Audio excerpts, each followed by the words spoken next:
जय भीम साथियों, हमारे साथ में हाल ही में भंते जी बने हैं और चीवर धारण किया वकील साहब ने, और भंते प्रज्ञा रतन जी के नाम से जाने जाएंगे।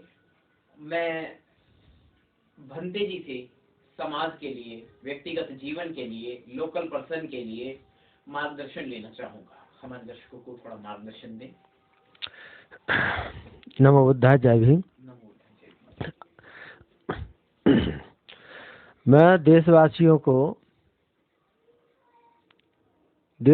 सहित विश्व के लोगों को, विश्व के गरीब, लाचार, बीमार और ऐसे लोग जो जीवन से बहुत दूर हैं, उनके बारे में बताऊंगा कि बुद्धिज्म और वर्तमान में जो चल रहा है उससे हमें निजात कैसे मिला है। मैंने देखा है अक्सर तमाम एग्जाम्पल इस चीज़ के हैं कि डॉक्टर, पुलिस, नेता, मनु मीडिया ये जो इस तरह से कहते हैं समस्या का समाधान ही नहीं है। डॉक्टर आजकल के शैतान के रूप में जो एसी में रहते हैं, इनको मैं डॉक्टर नहीं मानता। आजकल ये शैतान डॉक्टर हैं। और ऐसे भी डॉक्टर हैं ये निकम्मे कि पैसा तो लेते हैं अच्छे इलाज का और इलाज कर देते हैं घटिया, फ्री इलाज। तो ऐसे डॉक्टरों से भी सावधान रहें। और सबसे ज़्यादा एसी में बैठने वाले डॉक्टर आपको लूट रहे हैं। डॉक्टर एक व्यवसाय है जो आपको कमीशन के आधार पर उन लोगों का सहायक बन के ऐसी वस्तुओं का प्रचार प्रसार में अपनी अनुमति दे देता है जहां जनता को जानबूझ करके नुकसान होता हो और आपको ठगवाने का काम करता है। ऐसे डॉक्टरों से भी सावधान रहें। डॉक्टर की आए दिन की घटना है कि कोई बहन बेटी जाती है तो उसके साथ बलात्कार भी कर देते हैं। और इनके पास प्रैक्टिकली नॉलेज वर्तमान में नहीं है। मनुष्य के किसी जो गंभीर से गंभीर बीमारी कैसे आती है, कैसे खत्म होंगी, उनके बारे में इनके पास कोई उपचार नहीं है।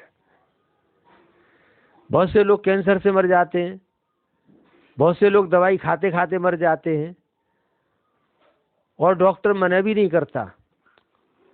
तो ऐसे डॉक्टरों से मैं जनता से यही कहूँगा कि जो लंबे समय तक अगर ट्रीटमेंट चलाता है तो उससे सावधान रहें और रिस्क लेना जीवन में सीखें कि हमें मरना तो है ही एक दिन। बुद्धिज्म को अपनाओ और जो तुम्हें जो संस्कार तुम्हारे शरीर में जो हलचल कर रहे हैं, परेशान कर रहे हैं, जो बुरे संस्कार तुमने पाल रखे हैं, उनसे हमें मुक्ति कैसे मिले। तो ये आपको जब भी मुक्ति मिल सकती है जब आप बुद्धिज्म को अपनाओगे। और बुद्धिज्म एक ऐसी शुद्ध विद्या है, तो जैसे ही शरीर में शुद्धता जाएगी तो बुराई अपने आप धीरे धीरे खत्म हो जाएगी।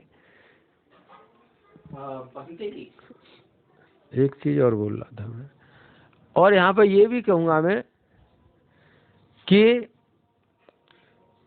ये जरूरी नहीं है कि आदमी डिग्रियां लेकर के वैज्ञानिक बने या डिग्री लेकर के MBBS अच्छा डॉक्टर बने। आप अपने आप में डॉक्टर हैं, आप अपने आप में वैज्ञानिक हैं, आप अपने आप में अच्छे राजनीतिक हैं, आप अपने आप में अच्छे सामाजिक हैं।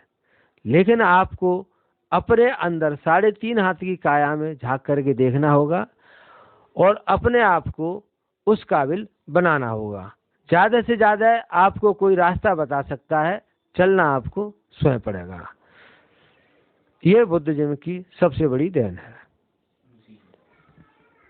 सरकारी कर्मचारी हैं वो इस आधार पर, जो फीमेल हैं वो इस आधार पर न डरें कि कोई उनका अधिकारी शोषण करेगा, क्योंकि अधिकारी का काम है केवल काम की बात करे जो कार्य से संबंधित है। अगर ऐसा कोई अधिकारी है, चाहे वो जज हो, चाहे डॉक्टर हो, चाहे पुलिस ऑफिसर हो, चाहे वकील हो, चाहे कोई भी ऑफिसर हो, अगर वो तुम्हारे घर गृहस्थी की बात करता है या तुम्हारी सुंदरता की बात करता है या तमाम तरह की बातें करता है जहाँ पर उसको कार्यस्थल पर नहीं करनी चाहिए, ऐसे ऑफिसर की तत्काल शिकायत करो और इस बहाने मंडरों का वो हमें वहाँ से नौकरी से हटवा देगा या परेशान करवा देगा। तो ये कायरता का आपका प्रतीक कहलाएगा। हौसला वाले वही लोग होते हैं जो बुराई के खिलाफ लड़ने को तैयार होते हैं।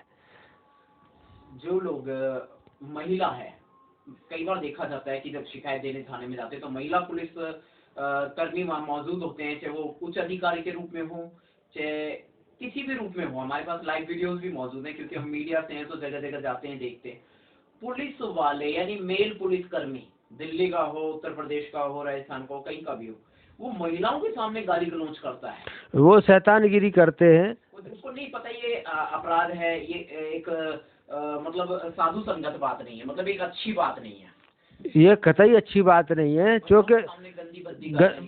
क्योंकि ये नेता इसके जिम्मेदार हैं, नेता भी जिम्मेदार हैं, जज भी जिम्मेदार हैं। क्योंकि जज इनके खिलाफ कार्रवाई नहीं करता, पुलिस वालों के खिलाफ एक्शन नहीं लेता, न डॉक्टरों के खिलाफ एक्शन लेता है। पुलिस के खिलाफ एक्शन तो बनता है, डॉक्टरों के खिलाफ भी एक्शन बनता है। ये भी पेशेंटों को गाली गलौज करके धक्के मार करके बात करते हैं। आज अगर कोई है सबसे बड़ा शैतान तो डॉक्टर है। मैं इस डॉक्टर को कहूँगा पुलिस भी है, क्योंकि महिला बेटी की उम्र की पुलिस कर्मी वहाँ पे मौजूद है, वो किसी भी पद पे, चाहे छोटे पद पे चाहे बड़े पद पे, उसके सामने गंदी गंदी माँ बहन की गालियाँ निकाल देते हैं।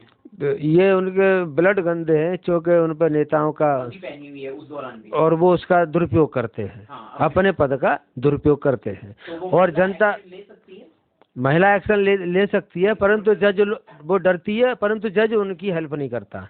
जज हमेशा सरकारी कर्मचारी की हेल्प करता है। हाल ही की बात है, यहाँ से ज्यादा दूर नहीं है, कुछ ही किलोमीटर दूर होगा, और दिल्ली का नाहरपुर का केस था, अम्बेडकर पार्क का, जो डीडीए ने उसको कब्जा लिया है, पुलिस प्रशासन ने कब्जा लिया है। तो सारी मामला धांधली पूरी लाइव वीडियो पे लाइव फुटेज दिखाई गई है। तो महिला पुलिस ऑफिसर्स के सामने, वहाँ यूथ भी थी और एक लगभग 50 की उम्र की भी महिला पुलिस ऑफिसर थी। इन दोनों महिला पुलिस ऑफिसर्स के सामने एसीपी के रूप में एक आता है हमलावर पुलिस ऑफिसर, और वो जय भीम के नारे लगाने वालों को पर हमला भी करता है, महिला पत्रकारों के सामने भी गंदी गाली गलौज करता है, और वो महिला पुलिस ऑफिसर के सामने भी गंदी और भद्दी गालियां निकालता है।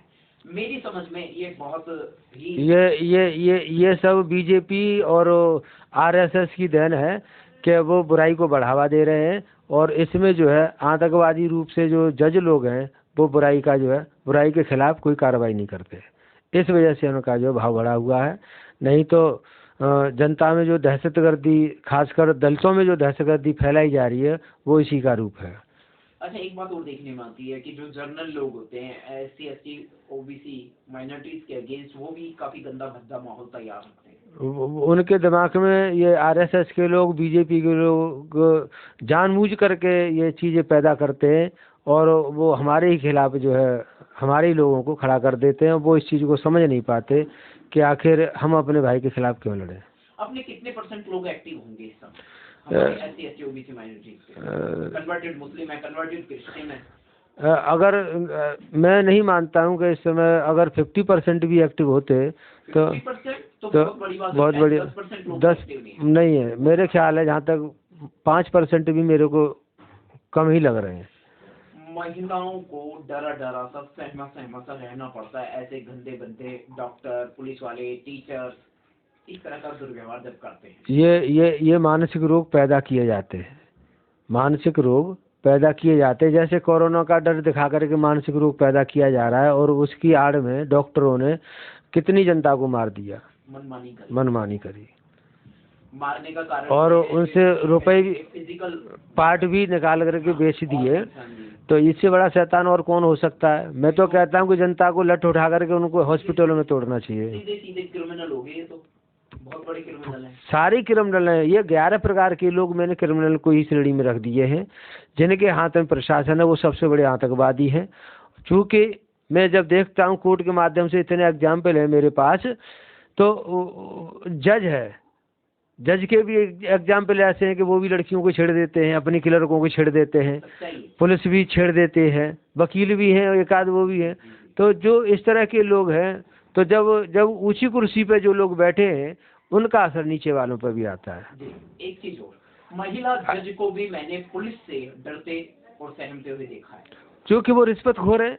जज भी रिश्वतखोर है और पुलिस भी रिश्वतखोर है। तो जब दोनों में कहीं ना कहीं तो इन्वॉल्वेशन है ही, तो इसलिए वो महिला जज भी डरती है। जब गंदा काम खुद करोगे, घटिया काम खुद करोगे तो डरोगे ही। जो सही काम करेगा वो चौड़ा रह के रहेगा, साफ सुथरा रहेगा, उसे किस चीज़ का डर। तो और जो सच की फेवर में बोलता है तो ज़्यादा ये क्या करते हैं, आए दिन उन्हीं को तो मरवा रहे हैं।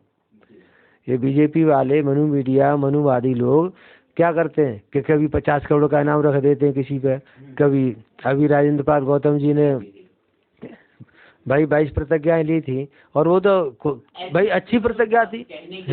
हाँ, क्या आप वकील साहब हैं, उन हिसाब से बताएं कि ऐसी क्रूअल बात कहने के लिए क्या ये मतलब जो है आजाद हैं उनका, वो अपने आप को साधु संत कहते हैं? ये साधु संत है ही नहीं, ये साधु संत है ही नहीं। साधु संत का इनको अर्थ नहीं पता, साधु संत का शील का पालन का भी अर्थ नहीं पता है इनको। और अगर इनको ऐसा पता लगता है कि इनके 33 करोड़ देवता होते हुए भी इनको क्या जरूरत पड़ी है कि पुरस्कार रख देते हैं। हाँ। ये तो अपने देवता से कह देगा भाई जाओ उसको मारे। तो ये इससे पता लगता है कि ये साले नंबर 1 के ढोंगी हैं और इनको जो है मान्यता नहीं देनी चाहिए। तो एक्शन क्या बनता है? एक्शन बनता है इसमें देशद्रोही का काम करते हैं ये। और राजेंद्र पाल गौतम जी इनको मंत्री, हाँ इस्तीफाप्रस्त मंत्री कहे जाएंगे, हाँ, उन्होंने तो इस्तीफा दे दिया अपने पद से, दिल्ली सरकार कैबिनेट मंत्री पद से। उसके बाद में ये धम्म क्रांति जो आती है उस दौरान आ रही थी, और धम्म क्रांति तो खैर रुकी नहीं, 22 प्रतिज्ञा भी नहीं रुकी और न रुकेंगी। लेकिन ये जो उस शैतान ने ये बात कही कि 50 लाख रुपए इनाम देगा अगर ऐसा कोई कर देगा, सर काट के लाएगा राजेंद्र पाल गौतम जी। इतनी गंदी भद्दी बात, जबकि राजेंद्र पाल गौतम जी खुद भी एक वकील है, एडवोकेट है। और तो उसको डर नहीं लगा किसी भी तरीके से? चूंकि प्रशासन का उसके ऊपर हाथ है, और वो उसने क्या है कि बीजेपी के लोगों ने बहन कुमारी मायावती के बारे में कई बार भद्दे टिप्पणी की। तो ये इनका तो आपराधिक काम है, ये बलात्कारी लोग हैं, और ये इनकी तो जुबान ही गंदी है। तो ऐसे लोगों का होना ये चाहिए था कि सरकार किसी न किसी तरह से ऐसा प्रयास करें कि इस सरकार को बदल करके, और जो इस प्रकार के लोग हैं तत्काल उनको जेल में डाला जाए। क्या तरीका है सरकार को बदलने? सरकार एक ही है, तरीका एक ही है इसमें कि जो बहुजन अपने आप को कहते हैं कि हम दलितों के हितैषी, हम गरीबों के हितैषी, हम एसटी के हितैषी हैं, मैं तो लगता है कि वो लोग अगर 1 सेकंड में इकट्ठे हो जाते हैं तो 1 सेकंड में वो सरकार गिर जाएगी। और जैसे ही नई सरकार बनती है, सबसे अच्छा तरीका है। तो मूल अधिकारों पर हमला लगातार होता है, शोषित वर्ग आज भी शोषित है। वो मूल अधिकार तो कांग्रेस भी खत्म कर रही थी हमारे धीरे धीरे, पर उसका भाई कांग्रेस बीजेपी पे एलिगेशन लगाया भाई कांग्रेस भी कौन सी कम रही है? वो धीमा जहर था, धीमा जहर, राइट। उसने वो धीमे धीमे चलती रही, और धीरे धीरे वो कितने अमेंडमेंट किए उसने भी संविधान में, तो ऐसे ही थोड़ी कर दिए। वो उसने शांति रूप से किए। तो हमारे लिए तो न कांग्रेस ठीक है और न बीजेपी ठीक है। अगर ऐसा कुछ होता, कांग्रेस अगर दलितों का भला चाहती, तो कांग्रेस को चाहिए कि रोड पे उतर के आ जाए और ईवीएम खत्म करा दे, तो हम जान जाएंगे कि कांग्रेस दलितों की हितैषी है, बहुजनों की हितैषी है। लेकिन ये राहुल गांधी जो चिल्ला रहा है रोड पर, ये सब दिखावा है। मैं तो जनता से, देशवासियों से ये कहूँगा कि इसके दिखावा में कतई अब की गुमराह मत हो जाना। पहले मोदी ने गुमराह किया, अब ये तुमको गुमराह कर रहा है। इन दोनों से अलग रहना। ये तो दोनों एक ही सिक्के के दो पहलू। और दूसरा रही बात, ये आम आदमी पार्टी वाला कौन सा काम है? ये आम आदमी पार्टी ये उससे भी खतरनाक है। ये कांग्रेस को बचाने के लिए आम आदमी पार्टी को लाया गया है, और ये कांग्रेस और बीजेपी की देन है। मैं तो एसपी कहीं नजर नहीं आती। ये हमारे जो बसपा के जो मेंबर हैं, कार्यकर्ता हैं, कहीं न कहीं डरे हुए हैं। और वो मेहनत नहीं कर रहे हैं इस समय। और उनको चाहिए कि मरना तो है ही, चाहे धीमे मरो चाहे एक साथ मरो। गली मोहल्ले में प्रचार प्रसार करना शुरू कर दें, आज भी बसपा उतनी तेजी से आगे बढ़ जाएगी। मतलब प्रचार प्रसार, लोगों के जहन में बीएसपी की बात होना बहुत है। और मैं तो एक चीज़ और है कि देखो, मैं ये बताना चाहता हूँ देशवासियों को, उन बहुजनों को बताना चाहता हूँ कि बहन जी ने एक लखनऊ में और नोएडा में डॉक्टर BR अम्बेडकर पार्क बनवाया था। तो लोगों ने बहुत उसका विरोध किया और मनवादियों ने सबसे ज़्यादा विरोध किया कि उन्होंने पत्थर लगा दिए पार्क में। अब आज के समय में देख लो कि अयोध्या में गरीबों का पैसा लगा दिया, सारे पत्थर में ही लगाया जा रहा है। और अरविंद केजरीवाल ने दिल्ली में सारे बहुजनों का पैसा, गरीबों का पैसा सारे मंदिरों में लगा दिया। और इस पे आज न तो मनु मीडिया बोल रही, ना और कोई अपोजिशन वाला बोल रहा कि भाई पत्थरों पर पैसा गरीबों का क्यों लगाया जा रहा है। जो गरीबों का पैसा है वो गरीबों के हित में लगाया जाए। लेकिन इस बात को आज कोई नहीं उठा रहा कि अयोध्या का जो राम मंदिर बन रहा है वो पत्थर क्यों लगाए जा रहे हैं, वो भी तो पत्थर ही हैं। अगर भगवान की ऐसी कोई शक्ति होती तो कोरोना को खत्म कर देती, ये खत्म कर देती, देश की गरीबी भी खत्म कर देती, बेरोजगारी खत्म कर देती, अनपढ़ ना रहते। यहाँ की तो सरस्वती विद्या की देवी है। अरे ये व्यभिचारी लोग हैं, ये सरस्वती, दुर्गा और आपकी जन कौन कौन सी है, ये एक वो राधे माँ आई थी अभी नशेड़ी जो दारू पी करके उसको, तो ये तो सबसे ज़्यादा अत्याचार करने वाले, गंदे काम करने वाले जो शंकर नशेड़ी जो कहते हैं भांग वैदी, वो तो भांग पीने वाले लोग, तो तैसे ही इनके पिता हैं वैसे ही इनकी औलाद है। तो ये तो देश को जितना गंदा कर सके उतना गंदा करने में लगे पड़े हैं और उन्हीं को ये भगवान बताते हैं। और हमारे देश की जनता जो है इस चीज़ को जो है समझ नहीं पा रही है।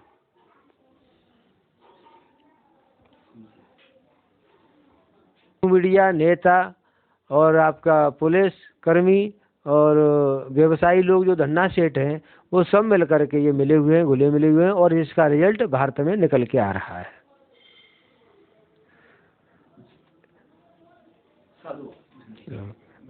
बहुत ही अच्छी जानकारी मिली है भंते प्रज्ञा रतन जी से, और वकील साहब भी हैं और आज ही इन्होंने धर्म दीक्षा ग्रहण करके, मतलब बुद्धिज्म में तो पैलेटिंग है और शीलों का पालन ये करते हैं। साथ में इन्होंने जो आज चीवर धारण किया है, प्रवज्जा ली है, तो आज इनका पहला दिन है।